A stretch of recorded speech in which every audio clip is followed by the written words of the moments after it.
నమస్కారం. ఘంటారావానికి స్వాగతం. ముందుగా ప్రధానాంశాలు. ఆర్టీసీ కార్మికుల సమ్మెతో డిపోలకే పరిమితమైన బస్సులు, విధులు బహిష్కరించి సిబ్బంది ఆందోళన.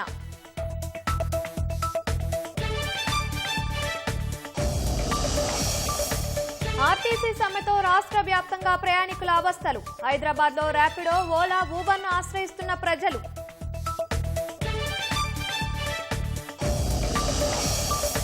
కార్మికులు సమ్మె విరమించాలన్న రవాణా శాఖ మంత్రి. ఆర్టీసీ పరిరక్షణ, ప్రజా శ్రేయస్సు దృష్టిలో పెట్టుకోవాలని విజ్ఞప్తి.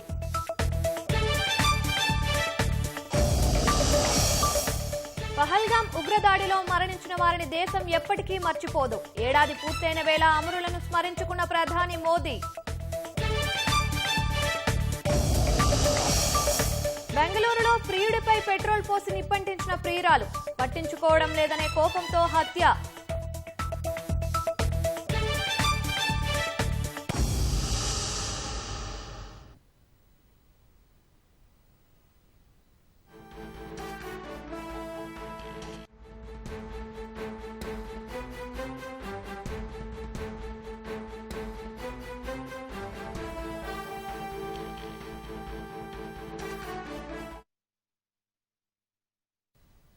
కాళేశ్వరం వ్యవహారంలో జస్టిస్ పీసీ ఘోష్ కమిషన్ నివేదికపై నేడు హైకోర్టు తీర్పు వెలువరించనుంది. కమిషన్ నివేదికను రద్దు చేయాలని మాజీ సీఎం కేసీఆర్, హరీష్ రావు, స్మితా సబర్వాల్, ఎస్కే జోషి వేర్వేరుగా పిటిషన్లు దాఖలు చేశారు. మార్చి 12న ఇరువైపులా వాదనలు ముగియడంతో హైకోర్టు తీర్పును రిజర్వ్ చేసింది. మరిన్ని వివరాలు మా ప్రతినిధి శ్రీకాంత్ ప్రత్యక్ష ప్రసారం ద్వారా అందిస్తారు.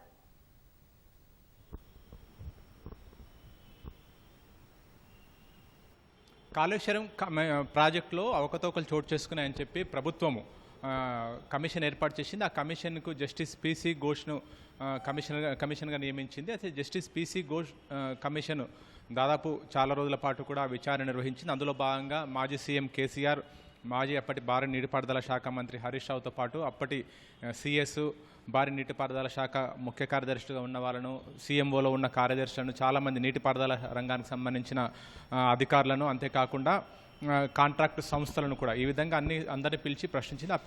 ప్రశ్నించిన తర్వాత ఒక నివేదిక రూపొందించింది జస్టిస్ పీసీ ఘోష్ కమిషన్. ఆ నివేదికను ప్రభుత్వానికి అందించింది. ఆ నివేదిక ఆధారంగా ప్రభుత్వము విలేకరుల సమావేశం ఏర్పాటు చేసి దానికి సంబంధించిన నివేదిక వివరాలను కూడా బయటికి మొత్తం వివరించింది. అయితే దీన్ని సవాల్ చేస్తూ అంటే జస్టిస్ పీసీ ఘోష్ కమిషన్ నివేదికను సవాల్ చేస్తూ మాజీ సీఎం కేసీఆర్తో పాటు మాజీ మంత్రి హరీష్ రావు, స్మితా సబర్వాల్, ఎస్కే జోషి, అప్పుడు ఆయన భారీ నీటిపారుదల శాఖ ప్రిన్సిపల్ సెక్రటరీగా ఉన్నారు. స్మితా సబర్వాల్ ఏమో సీఎంఓ కార్యదర్శిగా ఉన్నారు. ఈ నలుగురు కూడా వేరువేరుగా పిటిషన్లు దాఖలు చేశారు. ఈ పిటిషన్లపై ఇప్పటికే హైకోర్టులో వాదనలు కూడా ముగిశాయి. అయితే మార్చి 12న వాదనలు ముగియడంతో తీర్పు రిజర్వ్ చేసింది హైకోర్టు. ఏప్రిల్ 8వ తేదీన తీర్పు వెలువరిస్తామని చెప్పి సీజే బెంచ్ అప్పుడు అంటే మార్చి 12వ తేదీన పేర్కొంది. అయితే ఏప్రిల్ 8వ తేదీన అప్పటికి తీర్పు కాపీలు సిద్ధం కాకపోవడంతో ఏప్రిల్ 22వ తేదీకి వాయిదా వేసింది. ఈరోజు మరి కాసేపట్లో సీజే ధర్మాసనం ఈ అంటే కాళేశ్వరం కమిషన్ నివేదికను రద్దు చేయాలంటూ దాఖలైన పిటిషన్లపై తీర్పు వెలువరించనుంది.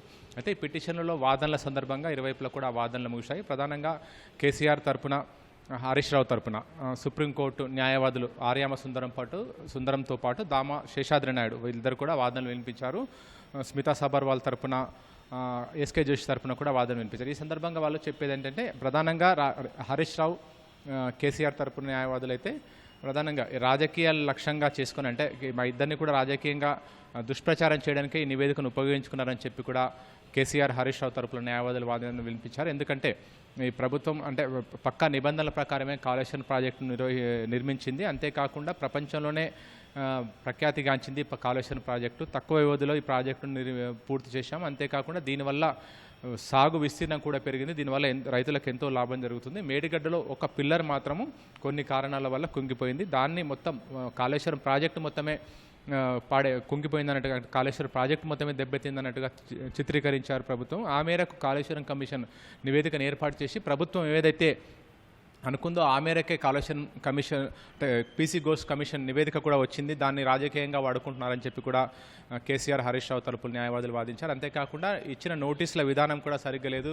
సాక్షులుగా పిలిచి దోషులుగా తేల్చారు కమిషన్ నివేదికలు అని చెప్పి కూడా సందర్భంగా వాళ్ళు వాదనలు వినిపించారు. ప్రభుత్వం తరపున అభిషేక్ మను సింఘ్వితో పాటు సుప్రీంకోర్టు న్యాయవాది, అంతేకాకుండా advocate general Sudarshan Reddy, Kaleshwar justice PC Ghosh commission తరపున నిరంజన్ రెడ్డి వాదనలు వినిపించారు. అయితే ప్రభుత్వం అంటే ప్రజాధనం వృధా అయినందుకే ప్రభుత్వం జస్టిస్ పీసీ ఘోష్ కమిషన్ నివేదికను ఏర్పాటు చేసింది. ఆ మేరకు పీసీ ఘోష్ కమిషన్ తనకున్న పరిధి మేరకు విచారణ నిర్వహించి ప్రభుత్వానికి నివేదిక సమర్పించింది. ఆ నివేదిక ఆధారంగానే ప్రభుత్వం ముందుకు వెళ్ళిందని చెప్పి కూడా సందర్భంగా వాదన వినిపించారు. అంతేకాకుండా కేవలం జస్టిస్ పీసీ ఘోష్ కమిషన్ నివేదికనే కాకుండా ఎన్డీఎస్ఏ నేషనల్ డ్యామ్ సేఫ్టీ అథారిటీతో పాటు ఇతర విజిలెన్స్ కమిషన్ కూడా మొత్తం ప్రాజెక్టులో లోపాలు ఉన్నట్టు, అంతేకాకుండా మంత్రిమండలికి సంబంధించి ఎలాంటి తీర్మానాలు లేకుండానే నిధుల కేటాయింపు జరిగింది. అంతేకాకుండా నిధుల ఖర్చు కూడా ఇష్టారీతిన వ్యవహరించారని చెప్పి కూడా సందర్భంగా మాజీ అడ్వకేట్ జనరల్ సుదర్శన్ రెడ్డితో పాటు సుప్రీంకోర్టు న్యాయవాది అభిషేక్ మను సింఘ్వి కూడా వాదనలు వినిపించారు. ఇరువైపులా వాదనలు ముగిశాయి. అయితే మరి కాసేపట్లో సీజే ధర్మాసనం ఈ పిటిషన్లపై తీర్పు వెలువరించింది. రాజకీయంగా ఈ పిటిషన్లకు సంబంధించి ఎంతో ప్రాధాన్యత సంతరించుకుంది. ఈ పిటిషన్లపై ఎలాంటి తీర్పు వెలువడనుందా అని చెప్పి కూడా రాజకీయంగా ప్రాధాన్యత సంతరించుకుంది. Over to you. రాష్ట్ర వ్యాప్తంగా ఆర్టీసీ కార్మికుల సమ్మె కొనసాగుతోంది. ప్రభుత్వంతో చర్చలు విఫలం కావడంతో మంగళవారం అర్ధరాత్రి నుంచి ఆర్టీసీ కార్మికులు సమ్మెకు దిగారు. దీంతో డిపోలోనే ఆర్టీసీ బస్సులు నిలిచిపోయాయి. డిపోల వద్ద పోలీసులు బందోబస్తు ఏర్పాటు చేశారు. సమ్మెతో రాష్ట్ర వ్యాప్తంగా ప్రయాణికులు తీవ్ర అవస్థలు పడుతున్నారు. పలు చోట్ల ప్రైవేటు వాహనాలను ఆశ్రయిస్తున్నారు.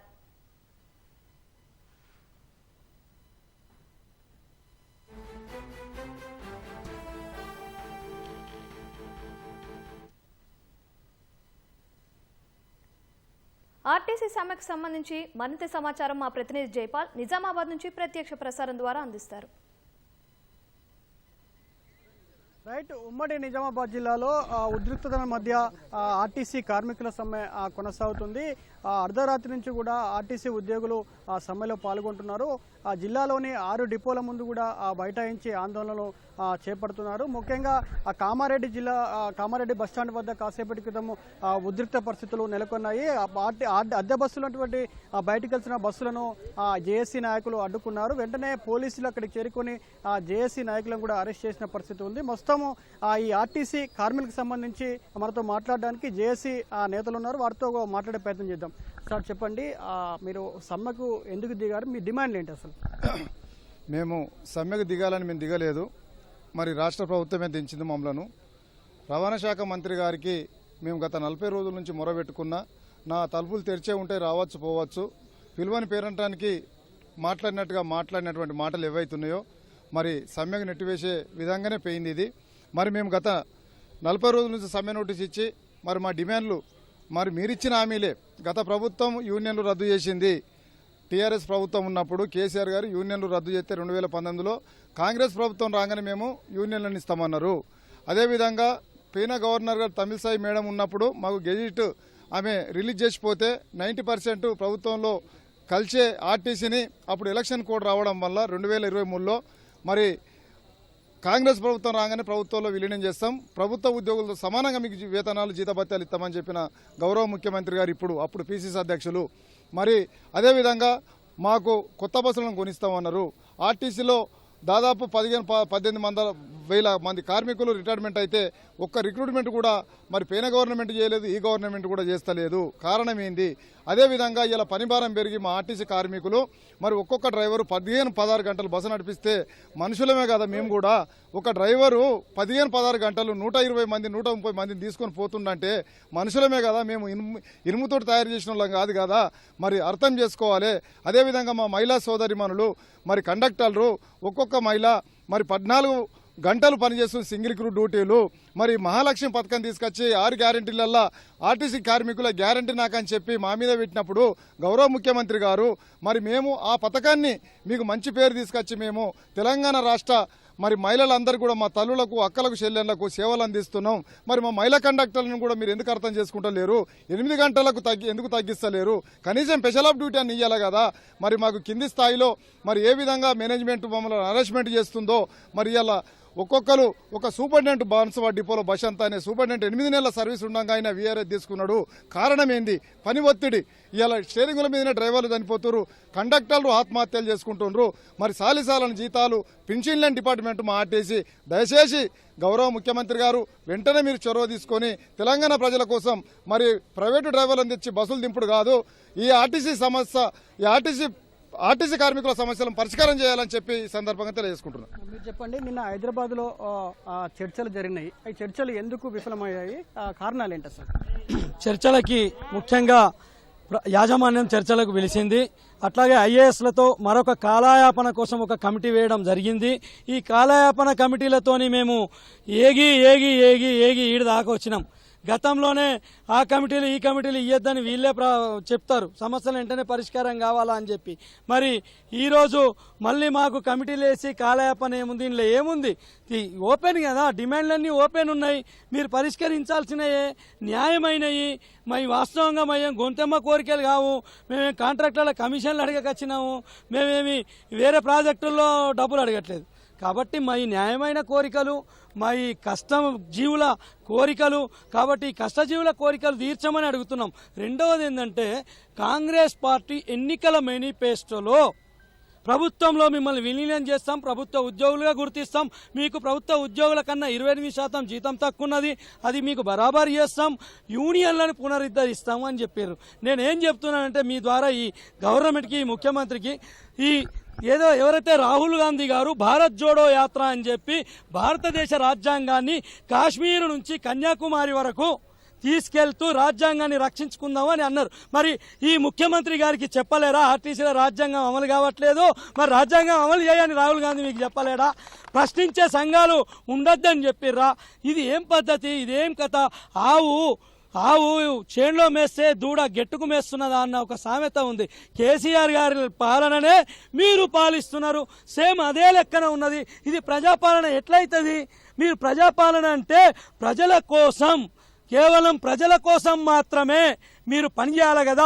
మేము ప్రజలం కదా, మేము కార్మికులం కదా, మా రక్తమాంసాలు మొత్తం ఉడికిపోతున్నాయి కదా. ఇది ఎంత దారుణం అని చెప్పి మేము అడుగుతా ఉన్నాం. మా సమస్యలు పరిష్కరించండి తెలంగాణ ప్రజలారా, మా న్యాయమైన కోరికలు, మేము మీ బిడ్డలము, మా సమ్మెకు సహకరించండి అని చెప్పి కోరుతా ఉన్నాం. మీరు చెప్పండి, మీ ఆర్టీసీ ఎండి నాగిరెడ్డి గారు కూడా మీ సమస్యలు పరిష్కరించేందుకు ప్రభుత్వం సానుకూలంగా ఉందని చెప్తున్నారు. కాసేపటి క్రితమే రవాణా శాఖ మంత్రి పొన్నం ప్రభాకర్ కూడా 29 సమస్యలు మేము పరిష్కరించేందుకు సుముఖంగా ఉందని చెప్తున్నారు. ఏం చెప్తారు మీరు? గత 25వ సంవత్సరంలో ఇదే డిమాండ్లతో మేము స్ట్రైక్ నోట్ ఇవ్వడం జరిగింది. అదే సమస్యలని పరిష్కరించకుండా కాలయాపన చేస్తూ ఒక సంవత్సరం పాటు వాళ్ళు కాలయాపన చేస్తూ సంవత్సరం పాటు పెండింగ్లో పెట్టడం జరిగింది. ఈ స్ట్రైక్ నోటీసు కూడా ఇచ్చి 41 రోజుల తర్వాత కూడా కాలయాపన చేస్తూ ఐఏఎస్ కమిటీని కూర్చొనబెట్టి దాదాపు 4.5 గంటలు వర్కర్స్ యొక్క డిమాండ్స్ని విన్నారు తప్ప వారి నుంచి ఏ మాత్రం స్పందన లేకుండా ఐఏఎస్ ఆఫీసర్ వాయిదా వేసి వెళ్ళిపోవడం జరిగింది. ముఖ్యంగా ప్రభుత్వం ఏం చేస్తుంటే వర్కర్లని సమ్మెలోకి నెట్టి మమ్మల్ని బదనాం చేయడానికి ప్రయత్నిస్తుంది. మేము ప్రజలకు సేవ చేస్తున్నాం. ఈవీ ఎలక్ట్రికల్ బస్సుల పేరు మీద ప్రైవేటీకరణ చేయడానికి ఈ గవర్నమెంట్ పూనుకుంది. కార్మికులను, ఈ సంస్థను అమ్ముకోవడానికి ప్రయత్నం చేస్తుంది తప్ప కార్మికులను రక్షించాలా, ఈ ఆర్టీసీని రక్షించాలని ఆలోచన ఏమాత్రం గవర్నమెంట్కు లేదని విషయాన్ని మీ ద్వారా తెలియజేస్తా ఉన్నాను. కొంతమంది మహిళా ఉద్యోగులు కూడా ఉన్నారు, వారితో కూడా మాట్లాడే ప్రయత్నం చేద్దాం. మేడం, మీరు విధులు నిర్వర్తించే సమయంలో ఎలాంటి ఇబ్బందులు ఎదుర్కొంటున్నారు? మీరు ప్రభుత్వాన్ని ఏం కోరుతున్నారు? అసలు మేము మెయిన్గా కోరుకునేది ఒకటే, మనము ఈ స్ట్రైక్లో రావడానికి కూడా ముఖ్య ఉద్దేశం ఏంటంటే, మా చిన్న చిన్న కోరికలేం కావు, అవి ఓన్లీ ఒక 8 గంటలు చేసి పోయితే ఒక టీచర్ ఎంతో ఇబ్బంది పడుతున్నది ప్రయాణం చేసి. మేమేదో ఆఫీస్లో ఫ్యాన్ కింద చేసే ఉద్యోగాలు కావు. కనీసము తినడానికి వసతి లేకుండా ఉండే డ్యూటీ. ఇక్కడ బగ్గున ఎండ మండుతూ ఉంటుంది, తిందామంటే 2 గంటలకు మిట్ట మధ్యాహ్నం బస్సులోనే కూర్చొని తినాలి. ఆ తిన్నది కూడా ఇట్లాంటి చెమటగా రూపంలో కారిపోతూ ఉంటుంది. అట్లాంటిది 8 గంటలు కాకుండా 16 గంటలు చేస్తున్నాం డ్యూటీ. మేము ఇంట్లో అన్ని వంట అవన్నీ వార్పు చేసుకొని రావాలంటే మేము ఎన్ని గంటలకు లేవాలి? ప్రొద్దున 6 గంటలకు ఎక్కితే రాత్రి 10 అవుతుంది. ఇంతకుముందు ప్రభుత్వాలు తెలంగాణ రాకముందు మాకు 14 గంటలు డ్యూటీ వేస్తే నెక్స్ట్ డే మాకు రిలీవ్ ఇచ్చేవాళ్ళు. అట్లా కాకుండా గత ప్రభుత్వం ఎట్లా ఏ ధోరణిలో నడిచిందో కాంగ్రెస్ ప్రభుత్వం అదే ధోరణిలో నడుస్తోంది. మాకు చేయాల్సిన ఇబ్బందులున్నవి కూడా పట్టించుకోకుండా ఉంది. ప్రజాస్వామికంగా పాలిస్తుంది కదా అనేసి ఆ బాబును దించేస్తే ఈ బాబు అదే బాటలో నడుస్తున్నాడు. మేము ప్రభుత్వాన్ని కోరుకున్నది ఒకటే, దయచేసి మేము చేసే దాంట్లో న్యాయం ఉందా లేదా ఆలోచించండి. ఒకసారి న్యాయం ఉందా లేదా అని ఒకసారి మీకు మీరుగా ఆత్మవిమర్శన చేసుకోండి. మేము చేసే గొంతెమ్మ కోరికలు ఏమన్నా ఉన్నదనుకోండి, మీరు సాల్వ్ చేయకండి, మేమే ఒప్పుకుంటాం కదా. 14 గంటలు ఒక లేడీ కండక్టరు చేస్తున్నది, ఒక డ్రైవరు 14 గంటలు స్టీరింగ్ పట్టుకొని నడుపుతున్నాడంటే ఆయన ఒళ్ళు ఎంత హోనం అవుతుంది, ఆయన రక్తం ఎంత మరుగుతుందో ఒకసారి ఆలోచించండి. ఏదో 6 గంటలకు వచ్చేసి రాత్రి 10 గంటలకు దిగి మళ్ళీ రాత్రి పొద్దున 6 గంటలకు లేవాలంటే ఈ బొక్కలు ఇవన్నీ ఇవి పుండు నొస్తున్నాయి. మాకు రక్తం అంతా ఇట్లా మరిగిపోతున్నది, అయినా చేస్తున్నాం. ఎందుకని? పొట్ట కోటి కోసం చేస్తున్నాం. మాకేమో లక్షల జీతాలు లేవు. ఆ లక్షలు ఇస్తే ఏదో కానీ ఇవాళ చేసుకొని మానేస్తామన్నా కాదు. అయినా ఇవాళ మేము డ్యూటీ చేస్తలేము, వస్తలేము, ఇవాళ సంతకం చేయలేము అని అంటే కడుపు మాడినా సరే ఇక్కడ నుండి మేము బయటపడాలన్న ఉద్దేశంతో వచ్చినాము. దయచేసి కాంగ్రెస్ ప్రభుత్వం ప్రజాస్వామికంగా ఉంటుందని భావిస్తున్నాము. గత ప్రభుత్వ పాలనలో అలా కాకుండా, అణచివేసే ధోరణిలో కాకుండా వేరే వాళ్ళని ఇప్పుడు అవుట్ సోర్సింగ్ లో ఎవరినో బస్సులు నడుపుతున్నారు. దయచేసి ప్రజల ప్రాణాలతో ఆడుకోకండి. మా సమస్యలను పరిష్కరిస్తే మేమే ఆటోమేటిక్గా డ్యూటీల్లో విధులు నిర్వహిస్తాం.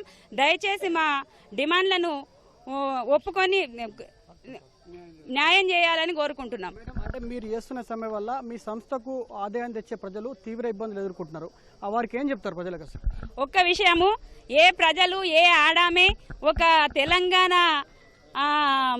ఆడపడుచు మాకు ఫ్రీ టికెట్ కావాలని ఎవరు కోరలేదు.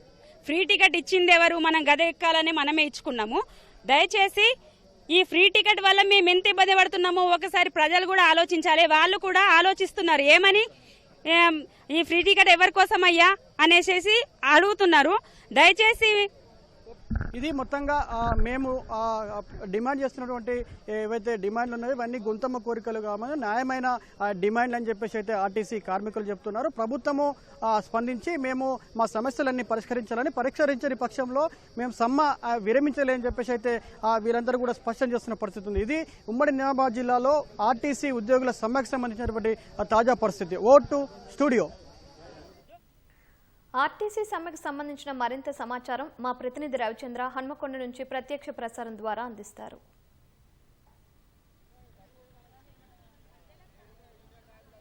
ఉమ్మడి వరంగల్ జిల్లాలో ఆర్టీసీ ఉద్యోగుల సమ్మె కొనసాగుతోంది. ఉదయం నుంచి కూడా ఉద్యోగులంతా కూడా విధులకు హాజరు కాకుండా ఈ సమ్మెలో పాల్గొంటున్నారు. మొత్తం ఉమ్మడి వరంగల్ జిల్లా వ్యాప్తంగా 9 డిపోల పరిధిలో 600 బస్సుల వరకు కూడా రోడ్డు ఎక్కలేదు. అన్ని బస్సులు కూడా డిపోలకే పరిమితమయ్యాయి. అలాగే ఉద్యోగులంతా కూడా శాంతియుతంగానే ధర్నాలో పాల్గొంటూ తమ న్యాయమైన డిమాండ్ని ప్రభుత్వం పరిష్కరించాలని సానుకూలంగా వ్యవహరించి తమ కోరికలను తీర్చాలని వారంతా కూడా కోరుతున్నారు. అయితే మండుటెండ కావడంతో కొంతమంది మహిళా ఉద్యోగులు కూడా ఈ మండుటెండను లెక్క ఈ ఆందోళనలో పాల్గొంటున్నారు. మరి వారు ఎందుకు సమ్మె చేయదలుచుకున్నారని వారిని అడిగి తెలుసుకున్నాం. మరి చెప్పండి అమ్మా, ఏంటి? అయ్యా ముఖ్యమంత్రి రేవంత్ రెడ్డి గారు నమస్కారం. పొన్నం ప్రభాకర్ గారు నమస్కారం అండి. మేము ఎంత కష్టపడుతున్నాం మీకు అనిపించట్లేదా? మేము ఏమైనా డిమాండ్స్ కోరుతున్నామా? ఎక్కువ మాకు కావాల్సింది ఒకటే, ఆర్టీసీ ప్రభుత్వంలో విలీనం చేయడము, పిఆర్సీ ఇవ్వడము, యూనియన్లు ఇవ్వడము, మా ఉద్యోగ భద్రత. ఈ 4 మాత్రం మాకు ముఖ్యమైనవి అండి. మేము ఎంత కష్టపడుతున్నాం మీకు అనిపించట్లేదా అండి? మేము స్ట్రైక్ చేయడం మాకేమన్నా సరదానా? ఫ్యామిలీని వదిలిపెట్టేసి రోడ్డు మీద పడడం ఈ ఎండలో మేము ఎంత కష్టపడుతున్నాం ఫ్యామిలీని వదిలేసి, అది మాకేమన్నా సరదానా? మీరు ఈరోజు చర్చలకు పిలిచి మాకు చేయండి, మా డిమాండ్స్ మాకు ఇవ్వండి. ఈ 4 మాకు ఓకే చేయండి. మేము రేపే డ్యూటీలోకి వెళ్తాం. మేము మమ్మల్ని వదిలేసి ఈరోజు కాంట్రాక్ట్ వాళ్ళని పిలిపించి అవుట్ సోర్సింగ్ వాళ్ళతో డ్యూటీలు చేయించుకుంటున్నారు. వాళ్ళు మేము చేసినంత కష్టం చేస్తారా? మేము ప్యాసింజర్లకు ఎంత మర్యాద ఇస్తున్నామో మాకు తెలుసు. వాళ్ళు ఇస్తారా ప్యాసింజర్లకు? మేము ₹1 కూడా తీసుకోకుండా క్యాష్ కడతాం. ఈరోజు ఎంత వస్తుంది మీకు కలెక్షను? చూడండి, మహాలక్ష్మి పథకం పెట్టిరు. మహాలక్ష్మి పథకం మా వల్లనే సక్సెస్ అయింది. ఈరోజు చూడండి ఎట్లుంటుందో. మేము మగవాళ్ళ పైసలు కూడా తీసుకొస్తున్నాము. ఈరోజు మేము కట్టే డబ్బులకు వాళ్ళు కట్టే డబ్బులకు ఈరోజు అవుట్ సోర్సింగ్ ఉన్న వాళ్ళని చెప్పేసి మమ్మల్ని మీరు ఆర్టీసీ వాళ్ళంటే మీరు పట్టించుకోవడం లేదు. పోయిన ప్రభుత్వం అట్లనే చేసింది. ఆర్టీసీ అంటే ఏంటిదో చూపెట్టినాం. ఇప్పుడు ఇట్లనే చేస్తే ఆర్టీసీ అంటే ఏంటిదో కూడా చూపిస్తాం.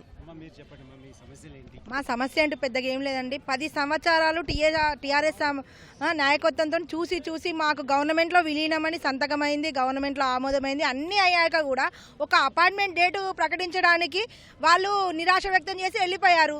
తర్వాత కాంగ్రెస్ ప్రభుత్వం మేము వచ్చాక మేము చేస్తాము, మిమ్మల్ని గవర్నమెంట్లో విలీనం చేస్తామన్నారు. అదేదో ఇప్పుడు మేము అదే అడుగుతున్నాం, మీరు అన్న మాట మీదే నిలబడండి, వేరే మాటలు మాకొద్దు. గవర్నమెంట్లో విలీనం చేయండి, మాకు సమాన ఉద్యోగ భద్రత, అందరూ ఉద్యోగ భద్రత మెయిన్. ఉద్యోగ భద్రత వాళ్ళు గవర్నమెంట్ ఉద్యోగులకైతే ఎలాంటి అయితే సమాన వేతనాలు వస్తున్నాయో మాకు కూడా అలాంటి గవర్నమెంట్ వేతనాలు సమానంగా ఇవ్వండి. మీరన్న మాటల మీద మీరు నిలబడకపోతే, ఒకప్పుడు మేము టీఆర్ఎస్లో ఉన్నప్పుడు మేము సమ్మె చేస్తే మా వెంబడి మీరు వచ్చారు, ఇప్పుడు ఇది మీ నాయకత్వంలో కూడా మరి అదే సమ్మె చేస్తున్నాము. మరి మా డిమాండ్లు ఏందో తెలుసుకొని మీకు ఇది చేస్తామన్నారు. రాత్రి 10 గంటల దాకా వేచి చూసినాం, మీరు ఏదో మాకు న్యాయం చేస్తారని. ఆ న్యాయం అనేది ఎక్కడ కనబడింది? ఏదో ఉట్టుట్టి కమిటీలు వేశారు, ఆ కమిటీ ఎప్పుడు నడిచే కమిటీలేనా? త్వరలో అంటారు. ఆ త్వరలో అనే దానికి అర్థం అనేది మీకైనా తెలుసా, మాకైనా తెలుసా? కమిటీలు 4 వారాలు టైం ఉన్నాయి. ఇలాంటి 4 వారాలు 2 సంవత్సరాల నుండి నడుస్తూనే ఉన్నాయి. ఆ 2 సంవత్సరాల టైంలో మీకు 4 వారాలలో గడియ సరిపోలేదా? మాకు ఏముంది, అపాయింట్మెంట్ డేట్ ఇస్తే మేము కూడా గవర్నమెంట్ ఉద్యోగులమని గర్వంగా చెప్పుకుంటాము. మహాలక్ష్మి పథకంతో 55 మంది ఎక్కే కాడ 100 మందిని తీసుకుపోతున్నాము. వాళ్ళకు కూడా అర్థమవుతుంది కదా. ఈరోజు ఆర్టీసీ వాళ్ళు కాకుండా ప్రైవేట్ ఉద్యోగులు దాని మీద బస్సుల మీద చేస్తున్నారు. వాళ్ళ వల్ల మీకు ఎంత ఇన్కమ్ వస్తుంది? మేము కట్టినంత ఇన్కమ్ వాళ్ళు కడతారా? మేము ఒక్క రూపాయి కూడా ఆశపడకుండా వచ్చిన ఆదాయాన్ని మొత్తాన్ని మీకు అప్పచెప్పిన తర్వాతనే ఏ రాత్రి అయినా ఏ పగలైనా మేము ఇంటికి వెళ్తున్నాం. కానీ అదే ఉద్యోగులు ఈరోజు మీకు సకాలంలో చెల్లిస్తారా డబ్బులు? ఎంతమంది ఎన్ని జేబులు నింపుకొని పోతారో మీరు కూడా ఆలోచించండి. ఇలా ప్రైవేట్ ఉద్యోగులతో మీరు ఎన్ని రోజులు చేయరు? మీరు మాకు సమ్మె డేట్ ప్రకటించే వరకు ఈ సమ్మెను మేము వదులుకోము.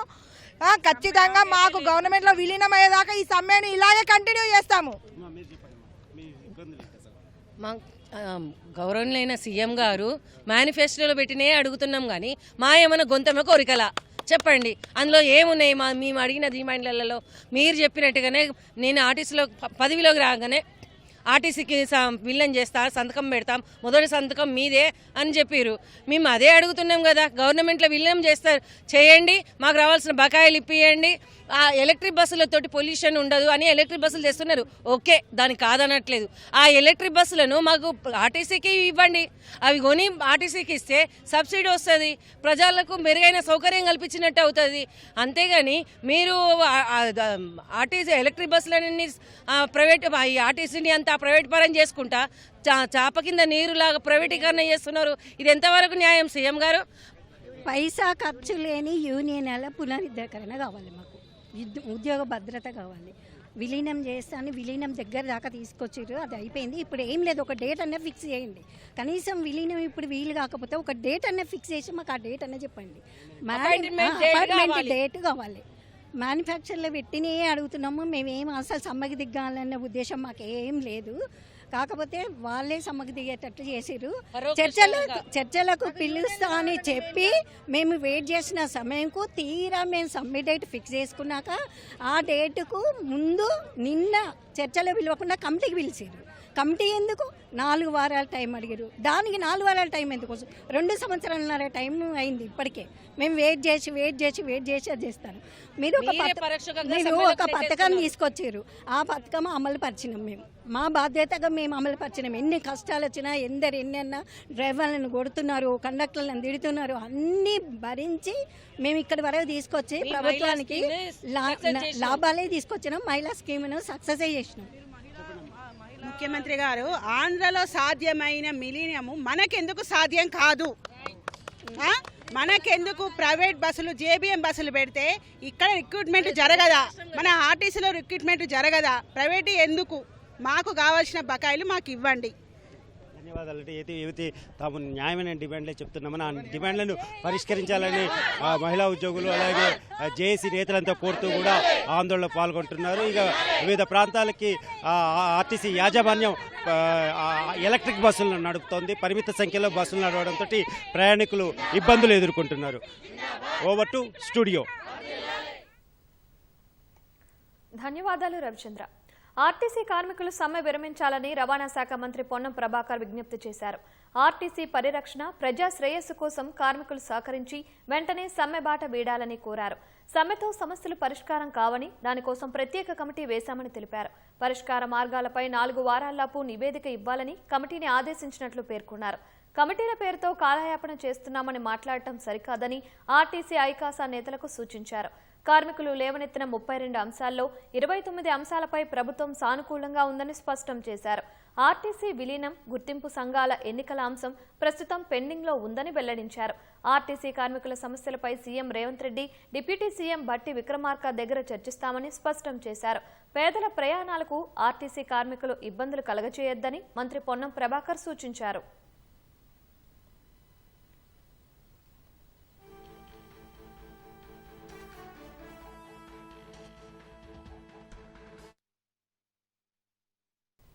కరీంనగర్ జిల్లాలోని ఎన్టీఆర్ చౌరస్తా వద్ద ఆర్టీసీ బస్సు, లారీ ఢీకొన్నాయి.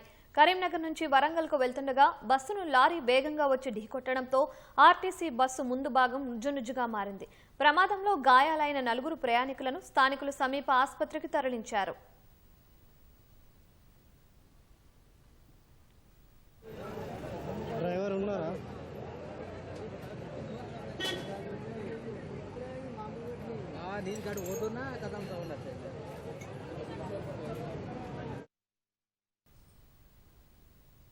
బాహ్య ప్రపంచంతో సంబంధం లేని ఆదిలాబాద్ జిల్లా ఆదివాసీలు తొలిసారిగా హైదరాబాద్ బయలుదేరి వెళ్లారు. పర్యాటక శాఖ ఆధ్వర్యంలో ఏర్పాటు చేసిన ప్రత్యేక బస్సులను ఉట్నూరు మండలం గోండుగూడెం వద్ద మంత్రి జూపల్లి కృష్ణారావు జెండా ఊపి ప్రారంభించారు. 3 ఆదివాసీ పల్లెల నుంచి 250 మంది ఆదివాసీలు 7 ప్రత్యేక బస్సులో హైదరాబాద్ బయలుదేరారు. 2 రోజుల పాటు హైదరాబాద్లోని అంతర్జాతీయ విమానాశ్రయం, చార్మినార్, గోల్కొండ కోట, తారామతి, బారాదరి, లుంబిని పార్క్, శిల్పారామం వంటి పర్యాటక ప్రాంతాలను సందర్శించనున్నారు.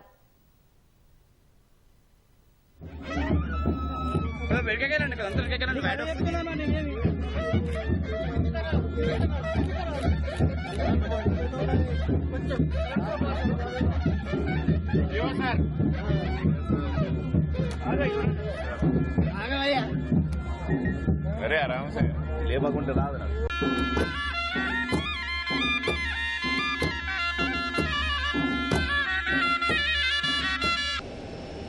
సాధారణంగా హైదరాబాద్ వాసులకు టూరిజం అంటే ఆదిలాబాదు అడవులు, జలపాతాలు, కవ్వాల్ టైగర్ రిజర్వ్, సఫారీలు ఇలాంటివన్నీ వస్తాయి. అట్లాగే వివిధ ప్రాంతాల్లో ఆదిలాబాద్ అయినా, నాగార్జున సాగర్ అయినా, సోమశీల అయినా, అట్లాగే రామాపట్నం ఇవన్నీ ఉన్నాయి. ఆదిలాబాదు ఆదివాసీలకు టూరిజం అంటే హైదరాబాదే టూరిజం. అందుకని మీకు టూరిజం తీసుకెళ్ళి చూపిస్తా అనే మాట చెప్పడం జరిగింది.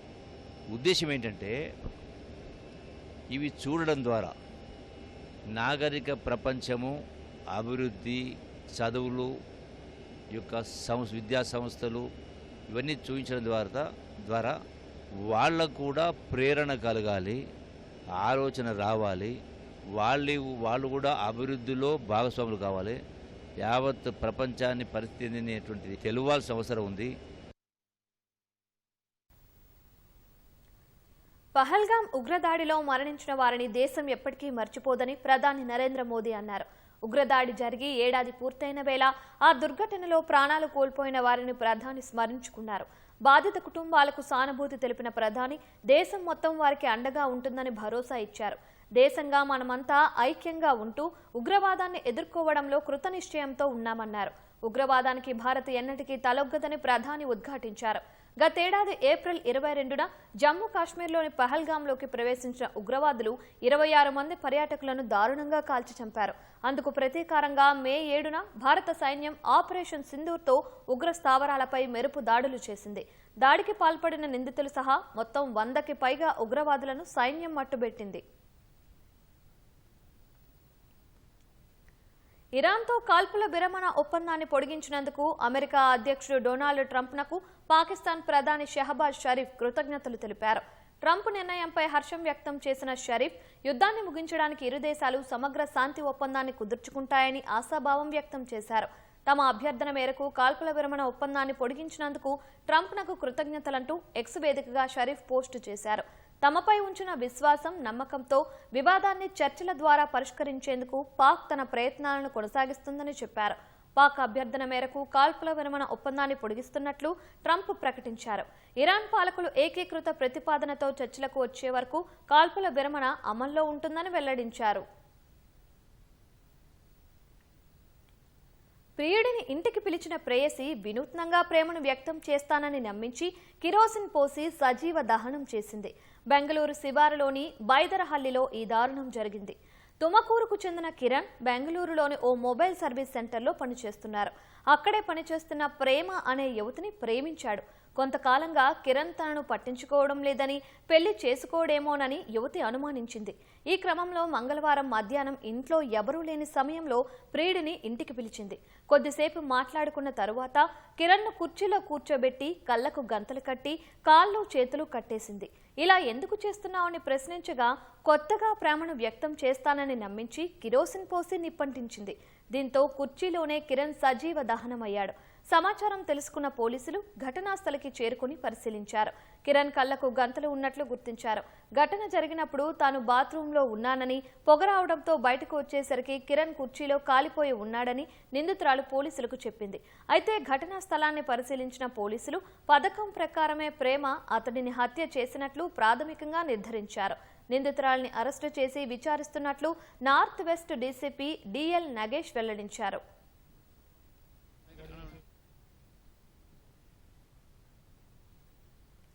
ఎండ తీవ్రత నుంచి ట్రాఫిక్ సిబ్బందికి ఉపశమనం కలిగించేందుకు హైదరాబాద్ పోలీసు అధికారులు వినూత్న ఏర్పాట్లు చేస్తున్నారు.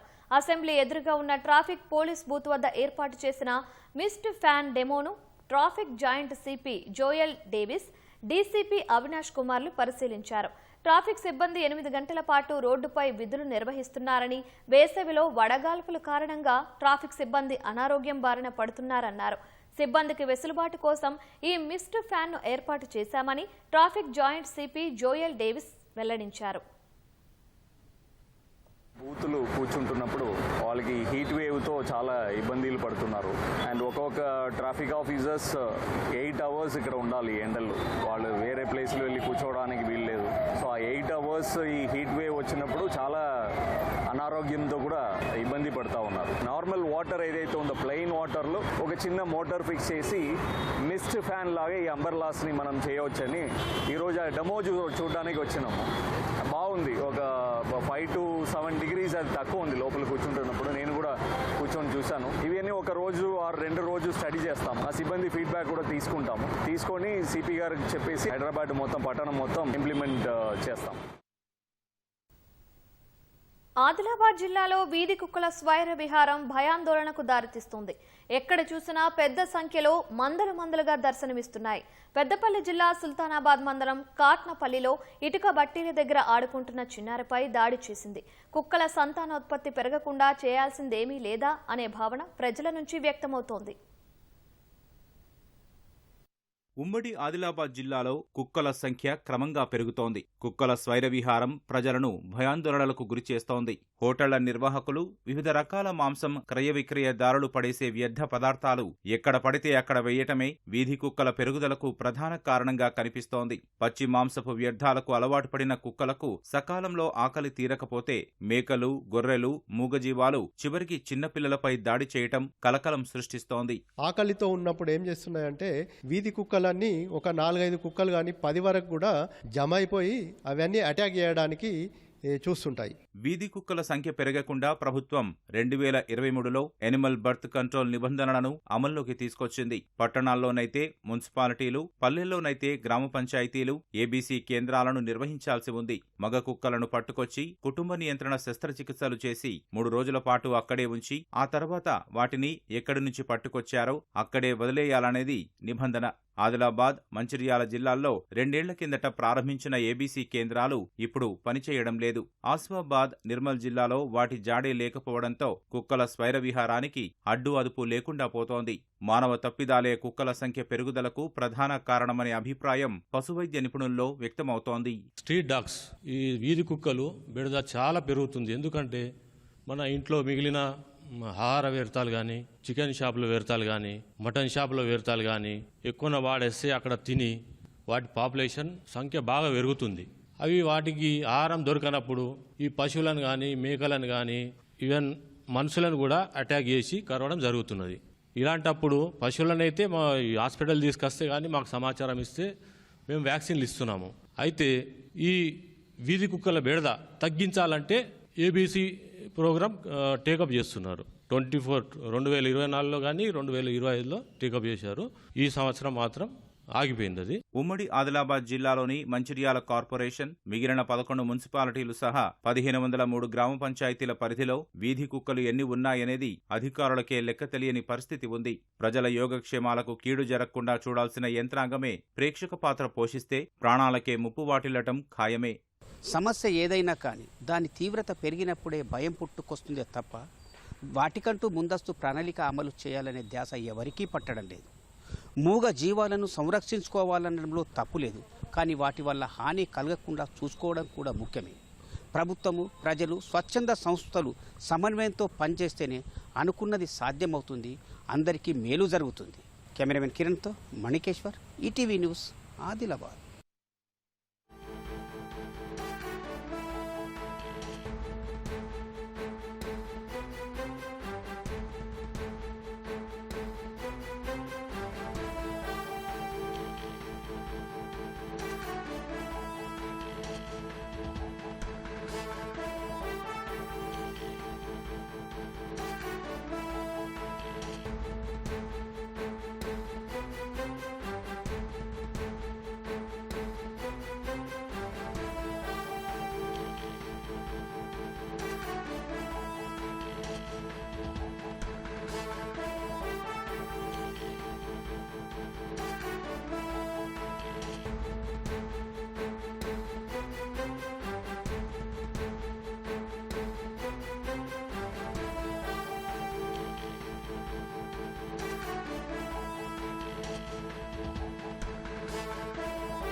కేసీఆర్ హరీష్ రావుకు హైకోర్టులో ఊరట లభించింది. జస్టిస్ పీసీ ఘోష్ కమిషన్ నివేదిక ఆధారంగా ఎలాంటి చర్యలు చేపట్టవద్దని హైకోర్టు తేల్చి చెప్పింది. మరిన్ని వివరాలు మా ప్రతినిధి శ్రీకాంత్ ప్రత్యక్ష ప్రసారం ద్వారా అందిస్తారు.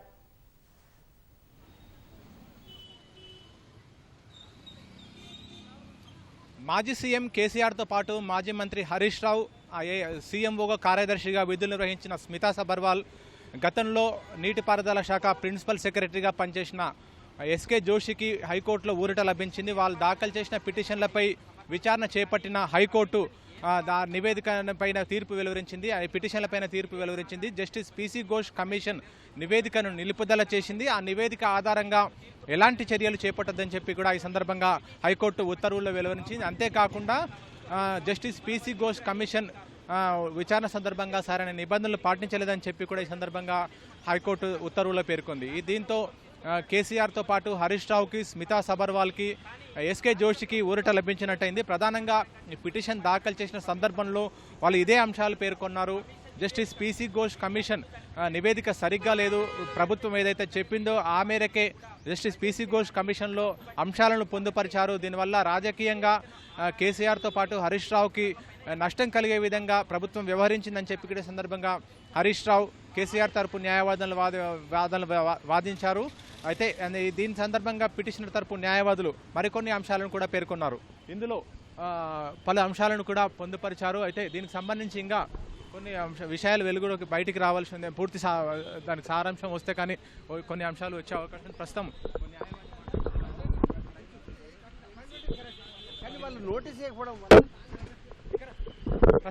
ఈ తీర్పుకు సంబంధించి అంశాలను సీనియర్ న్యాయవాది గండ్ర మోహన్ రావు గారు ఉన్నారని తెలుసుకున్నారు. సరే, ఈ తీర్పులో ఏ అంశాలు ఉన్నాయి? ప్రధానంగా కేసీఆర్కు, హరీష్ రావుకు ఊరట లభించినట్టు కూడా ప్రస్తుతానికైతే తెలుస్తుంది. అందులో ఈ నివేదిక నిలుపుదల చేయాలని చెప్పి కూడా సీజే ఉత్తర్వుల్లో పేర్కొన్నట్టుగా తెలుస్తుంది. ఆ తీర్పుకు సంబంధించిన ప్రస్తుతం వచ్చిన సారాంశం ఏంటి? ఒకటి, అఫ్కోర్స్ కమిషన్ ఏర్పాటును కూడా ఛాలెంజ్ చేయడం జరిగింది. అఫ్కోర్స్ కమిషన్ ఏర్పాటు చేయడం అనేది లీగల్గా వ్యాలిడ్ అని చెప్పడం జరిగింది.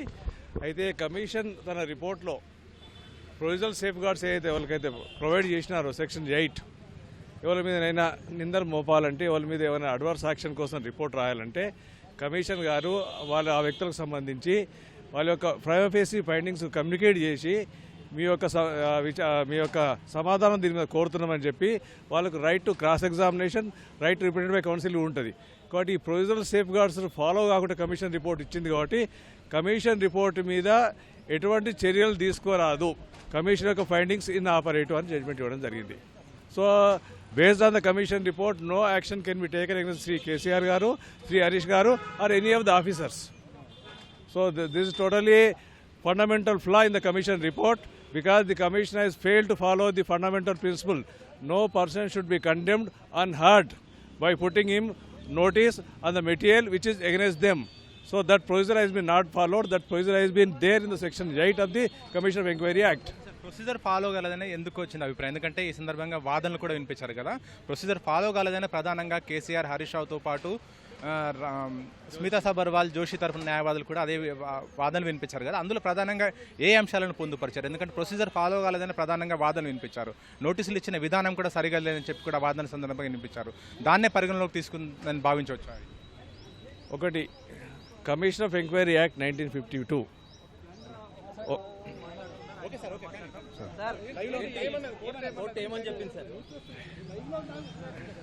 ఒక మాటలో చెప్పాలంటే కోర్టు ఆర్డర్ ప్రకారం కాళేశ్వరం కమిషన్ రిపోర్టు చెత్తబుట్టలో వేయదగింది. యాజ్ ఫార్ యాజ్ కేసీఆర్ గారు, హరీష్ రావు గారు, మిగతా ఆఫీసర్ సంబంధించి. ఎందుకంటే కమిషన్ ఆఫ్ ఎంక్వైరీ ఒక ఫండమెంటల్ ప్లా చేసింది. ఎవరి మీద నేను యాక్షన్ తీసుకోమని ఏమైనా రిపోర్ట్ ఇచ్చినప్పుడు, వారికి రెప్యుటేషన్ కానీ వారి మీద అడ్వర్స్ రిపోర్ట్ ఇచ్చినప్పుడు basic principle is that the material which is there with the commission to have any privacy findings against them must be put on notice to them and their explanation must be called for, and they have also right to cross-examine the witnesses who has given statements against them and also engage in a counsel. The fundamental principle which has been there in the section 8 of the Commission of Inquiry Act is not followed by Justice Ghosh Commission report.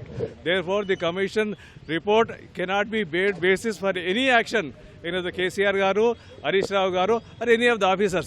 Partly allowed annaru dani artham enti? Partly allowed ante Harish Rao garu, KCR garu commission constitute cheyadam kuda wrong, ఇది also unconstitutional challenge చేయడం జరిగింది. Of course దాని మీద ఏమైనా finding ఇచ్చినారంటే commission ఏర్పాటు చేయడం illegal కాదు. The government has got power to constitute the commission. So the commission has been validly constituted అని రిపోర్ట్ ఇచ్చినారు. కోర్ట్ జడ్జ్మెంట్ ఇచ్చింది. That's why it is said partly allowed. అంటే కమిషన్ ఎస్టాబ్లిష్ చేయడం అనేది valid అని ఇచ్చినారు. However the commission reports findings ఏవైతున్నాయో that cannot be a basis for any action against any officers including Shri KCR గారు, శ్రీ హరీష్ గారు.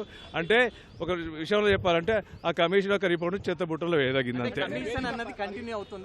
కంటిన్యూ కాదు, కమిషన్ టర్మ్ అయిపోయింది. కమిషన్ రిపోర్ట్ ఇచ్చినట్టు it become functus officio. There is no more commission. CBI ఆ commission basis మీద ఏ enquiry చేయరాదు. Once a court has given direction that no action be taken against the commission report, therefore the commission cannot be made basis for any action, including CBI. Violation of Section 8 of the Commission of Inquiry Act. That is a fundamental law. If you want to condemn any person, you must be hurt that person by putting the material against him to him, and also have a right to cross-examine the persons who has given statement against them, and also deal with the material against them. Commissioner has not given any such opportunity. Commissioner has not invoked Section 8. Therefore, they were called only to assist the commission to give information, not finding against any findings against them. Therefore, the commission report is fundamentally flawed, and therefore it's a violation of Article 21. It's a violation of Section 8 of the Act. Therefore, it's illegal report. Commission undaradu అయిపోయింది. Commission is closed now. No more commission. Justice Ghosh is there in the Bengal voting tomorrow in the elections.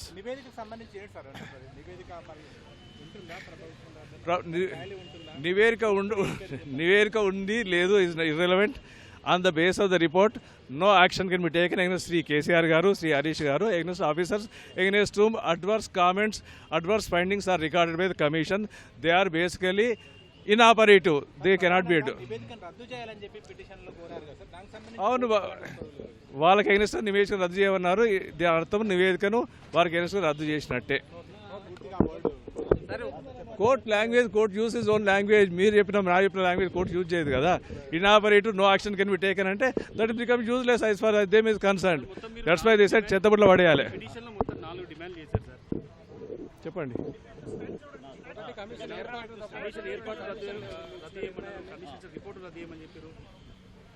Commission constitution valid అని court చెప్పింది. Commission report మాత్రం కేసీఆర్ గారి మీద, హరీష్ రావు గారి మీద కావచ్చు, even Joshi గారి మీద కావచ్చు, స్మితా సబర్వాల్ గారి కెనాట్ బి మేడ్ బేసిస్. దాని ఆధారంగా ఎటువంటి చర్యలు తీసుకురాదని క్లియర్గా కోర్టు చెప్పింది. కమిషన్ సెట్ చేసినట్టే కదా ఎగ్నెస్ట్ దేమో, ఇంకేం కావాలి? యాక్షన్ తీసుకోవద్దంటే కోర్టు జడ్జ్మెంట్ ఇస్తే దాని మీద ఏం యాక్షన్ తీసుకోవద్దంటే యూజ్లెస్సే కదా. కమిషన్ రిపోర్ట్ యూజ్లెస్సే కదా. మిగతా ఏమైనా టెక్నికల్ ఇష్యూస్ ఉంటే గవర్నమెంట్ చూసుకోండి. But as for as that cannot be made a basis for any inquiry, any investigation, any action. So CBI enquiry కూడా ఆల్మోస్ట్ ఆ కమిషన్ బేస్ మీద చేసినారు కాబట్టి సిబిఐ కమిషన్ రిపోర్ట్ తీసుకుంటానికి వీలు లేదు. It cannot made a basis for any action against them. Thank you. Commission నివేదిక ఆధారంగా ఎలాంటి చర్యలు చేపట్టొద్దని చెప్పి కూడా హైకోర్టు ఆదేశించింది కాబట్టి ఆ మేరకు ప్రస్తుతానికైతే ఈ కమిషన్ రిపోర్టుకు సంబంధించి నివేదిక ఉండదని చెప్పి కూడా ఈ సందర్భంగా సీనియర్ న్యాయవాది గండ్ర మోహన్ రావు కూడా చెప్తున్నారు. అంతేకాకుండా ప్రధానంగా ప్రొసీజర్ ఫాలో కాలేదని చెప్పి కూడా హైకోర్టు ఉత్తర్వుల్లో పేర్కొంది. అయితే కమిషన్ ఏర్పాటును మాత్రం సమర్థించింది. ఎందుకంటే కమిషన్ ఏర్పాటే సరిగా లేదని చెప్పి కూడా ఈ సందర్భంగా పిటిషన్ల తరపు న్యాయవాదులు వాదనలు వినిపించారు. కమిషన్ ఏర్పాటే చేయలేదని చెప్పినప్పటి కోర్టు మాత్రం కమిషన్ ఏర్పాటు చేసే అధికారం ప్రభుత్వానికి ఉంది, ఆ మేరకు ఏర్పాటు చేయొచ్చు. కానీ కమిషన్ ఏర్పాటు అయిన తర్వాత ఆ విచారణ జరిపిన తీరు నిబంధనలకు విరుద్ధంగా ఉందనే అంశానికి సంబంధించి ప్రధానంగా బీఆర్ఎస్ తరపున అంటే ఈ కేసీఆర్, హరీష్ రావు తరపున న్యాయవాదులు వాదనలు వినిపించారు. సుప్రీంకోర్టు న్యాయవాదులు ఆర్యామ సుందరంతో పాటు దామా శేషాద్రి నాయుడు వీళ్ళిద్దరు కూడా వాదనలు వినిపించారు. దానికి సంబంధించి అంతేకాకుండా నోటీసులు ఇచ్చిన విధానం ప్రధానంగా వీళ్ళు ఇదే అంశాలను పేర్కొన్నారు. కేసీఆర్ కానీ హరీష్ రావు కానీ సాక్షులుగా నోటీసులు ఇచ్చారు, ఆ తర్వాత దోషులుగా తీర్చారు. అంతేకాకుండా కేసీఆర్ వాంగ్మూలం ఇచ్చిన తర్వాత తిరిగి దానిపైన మిగతా వాళ్ళు ఎవరెవరైతే కమిషన్ పిలిచి ప్రశ్నించిందో ఆ ప్రశ్నించిన తర్వాత వాళ్ళు ఇచ్చిన సమాధానాలను తిరిగి కేసీఆర్ తరఫున క్రాస్ ఎగ్జామినేషన్ చేసే అవకాశం కల్పించాలి. కానీ ఆ అవకాశం ఇవ్వలేదని చెప్పి కూడా ప్రధానంగా ఆర్యామ సుందరము, దామా శేషాద్రి నాయుడు వాదనలు వినిపించారు. కేసీఆర్ను అందులో సాక్షిగా పిలిపించారు, ఆయన వాంగ్మూలం ఇచ్చారు. దానికి సంబంధించి మంత్రిమండలికి సంబంధించిన మినిట్స్ బుక్ ఇచ్చారు, దీనికి సంబంధించిన నివేదిక, ప్రాజెక్ట్ ఎన్డీఎస్కి సంబంధించిన రిపోర్ట్, ఇలా చాలా అంశాలకు సంబంధించి కేసీఆర్ ఇన్ క్యామ్లో అంటే ఎవరిని అనుమతించకుండా కేవలం జస్టిస్ పీసీ ఘోష్ కమిషన్ కేసీఆర్ను ప్రశ్నించింది. ఆ ప్రశ్నించిన సందర్భంగా కేసీఆర్ సమాధానం ఇచ్చారు. అందులో నివేదికకు సంబంధించి అంటే ఈ కాళేశ్వరం ప్రాజెక్టు నిర్మాణానికి సంబంధించి పలు అంశాలను కూడా కేసీఆర్ కమిషన్కి అందించారు. ఆ తర్వాత కేసీఆర్ను ప్రశ్నించిన తర్వాత మిగతా వాళ్ళను కూడా చాలామందిని ప్రశ్నించారు. ఆ ప్రశ్నించిన తర్వాత వాళ్ళు ఇచ్చిన సమాధానాలు అంటే ఈ కాళేశ్వరం ప్రాజెక్టుకు సంబంధించి మిగతా వాళ్ళు ఇచ్చిన ప్రశ్నలకు జవాబులకు సంబంధించి కేసీఆర్ ఒకవేళ దాని క్రాస్ ఎగ్జామినేషన్ చేసే అవకాశం కల్పించాలి. కానీ ఆ అవకాశం కల్పించకుండానే పీసీ ఘోష్ కమిషన్ నివేదిక రూపొందించింది. అందులో కేవలం కేసీఆర్తో పాటు హరీష్ రావును రాజకీయంగా దుష్ప్రచారం చేయడానికి, వాళ్ళని దెబ్బతీయడానికి ఈ కమిషన్ నివేదిక ఉపయోగించుకుంది ప్రభుత్వం అని చెప్పి కూడా దామా శేషాద్రి నాయుడుతో పాటు ఆర్యామ సుందరం వాదన వినిపించారు.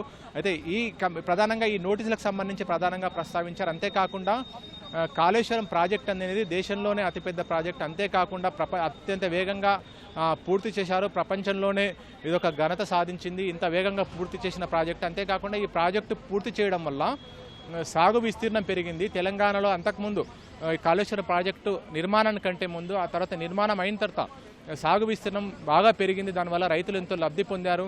ఈ అంశాలు ఉన్నప్పటికీ కూడా కమిషన్ ఈ అంశాలను వేటిని కూడా పరిగణలోకి తీసుకోలేదు. కేవలం ప్రభుత్వం ఏదైతే ఒక నిర్ణయానికి వచ్చిందో ఆ నిర్ణయాన్నే కాళేశ్వరం కమిషన్ నివేదిక తన నివేదికలో పొందుపరిచిందనే దానికి సంబంధించి కూడా దామా శేషాద్రి నాయుడు, ఆర్యామ సుందరం వాదన వినిపించారు. అయితే ఇందులో ఈ నోటీసులు ఇచ్చేదానికి సంబంధించి నోటీసులు సరిగ్గా ఇవ్వలేదనే దాని విషయానికి సంబంధించి ఈ అంశాలను కోర్టు పరిగణలోకి తీసుకున్నట్టుగా ఇప్పటివరకు ప్రాథమికంగా వెలువరించిన ఉత్తర్వుల ప్రకారం తెలుస్తుంది. ఎందుకంటే ప్రొసీజర్ ఫాలో కాలేదని చెప్పి కూడా ఏవైతే ఆర్యామ సుందరం, దామా శేషాద్రి నాయుడు వాదించారో దానికి సంబంధించి అదే అంశాలను హైకోర్టు ఉత్తర్వుల్లో పేర్కొంది. నిబంధనలు పాటించలేదు విచారణ సందర్భంగానే. అయితే ఈ నివేదిక ఆధారంగా తదుపరి చర్యలు చేపట్టొద్దని చెప్పి కూడా కేసీఆర్, హరీష్ రావు, స్మితా సబర్వాల్, ఎస్కే జోషి వీరు నలుగురు కూడా పిటిషన్లు దాఖలు చేసిన సందర్భంలోనే మధ్యంతర పిటిషన్లు కూడా దాఖలు చేశారు. ఈ విచారణ సందర్భంగా అంటే ఈ నివేదిక ఆధారంగా ఎలాంటి తదుపరి చర్యలు చేపట్టకుండా మధ్యంతర ఉత్తర్వులు జారీ చేయాలని చెప్పి కూడా ఇంటీరియం మధ్యంతర పిటిషన్ కూడా దాఖలు చేశారు. ఆ పిటిషన్ల వాదన సందర్భంగా హైకోర్టు మొదట్లోనే ఈ నివేదిక ఆధారంగా ఎలాంటి తదుపరి చర్యలు చేపట్టద్దని చెప్పి కూడా మధ్యంతర ఉత్తర్వులు కూడా జారీ చేసింది.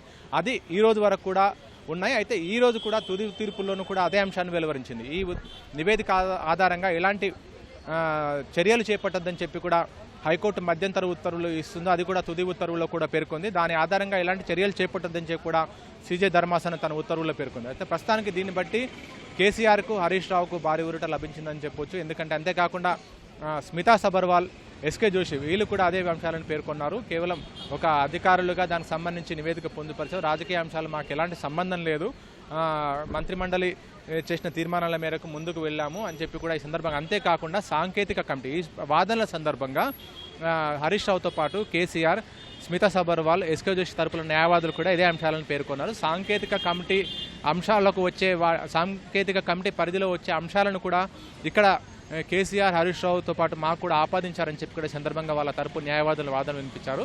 సాంకేతిక కమిటీ చూసుకునే అంశాలు సాంకేతిక కమిటీ చూసుకుంటుంది. ఆ తర్వాత మంత్రిమండలికి సంబంధించి కానీ లేదంటే పరిపాలన అనుమతులకు సంబంధించి కానీ నిధుల కేటాయింపుకు సంబంధించి కానీ అవన్నీ కూడా నిబంధనల మేరకు జరిగాయని చెప్పి కూడా సందర్భంగా వాళ్ళ వాదనలు వినిపించారు. ప్రభుత్వం తరపున మాత్రం కొన్ని అంశాలను కూడా పేర్కొన్నారు. కేవలం ప్రజాధనం వృధా అయింది. ఆ ప్రజాధనం వృధా అయినందుకే వాటిని తేల్చడానికే Kaleshwaram commission justice PC Ghosh commission నివేదికను ఏర్పాటు చేశాం. అన్ని పీసీ ఘోష్ కమిషన్ విచారణ నిర్వహించింది, నిబంధనల మేరకు విచారణ నిర్వహించింది, అందరినీ ప్రశ్నించింది. అంతేకాకుండా కేవలం పీసీ ఘోష్ కమిషన్ నివేదికనే కాకుండా ఎన్డీఎస్ఏ కూడా కాళేశ్వరం ప్రాజెక్టు నిర్మాణాన్ని తప్పుపట్టింది.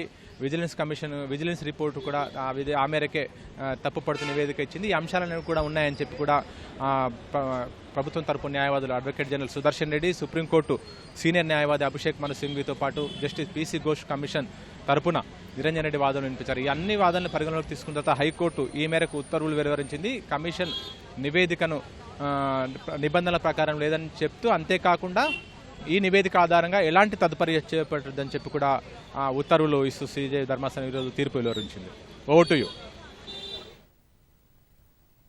ధన్యవాదాలు Srikanth.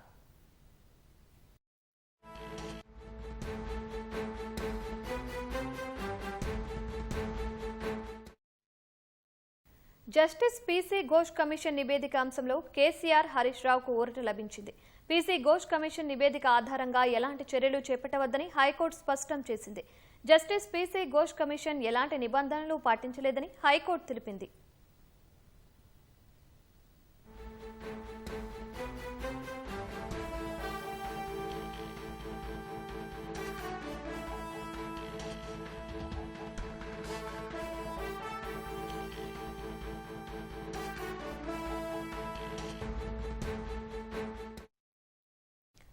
Justice PC Ghosh commission నివేదిక అంశంలో కేసీఆర్, హరీష్ రావుకు ఊరట లభించింది. పీసీ ఘోష్ కమిషన్ నివేదిక ఆధారంగా ఎలాంటి చర్యలు చేపట్టవద్దని హైకోర్టు స్పష్టం చేసింది. జస్టిస్ పీసీ ఘోష్ కమిషన్ ఎలాంటి నిబంధనలు పాటించలేదని హైకోర్టు తెలిపింది.